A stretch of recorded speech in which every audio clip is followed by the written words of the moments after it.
তরকার recipe নিয়ে হাজির হলাম। পেঁয়াজ, টমেটো, আদা, রসুন, ক্যাপসিকাম আর কাঁচা লঙ্কা লাগছে আমাদের কাঁচা ডিম আর সিদ্ধ করে রাখা তরকা।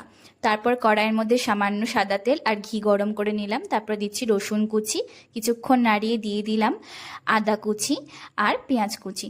তারপর কিছুক্ষণ নাড়িয়ে নেওয়ার পর তার মধ্যে দিয়ে দিলাম ক্যাপসিকাম কুচি আর কিছুটা কাঁচা লঙ্কা কুচি।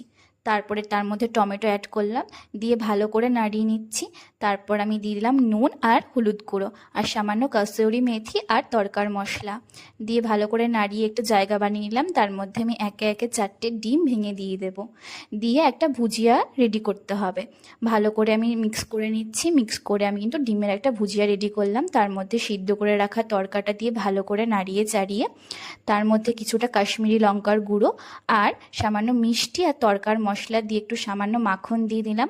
তারপর নামানোর আগে আবার কিছুটা মাখন দিয়ে আমি পরিবেশন করলাম। কেমন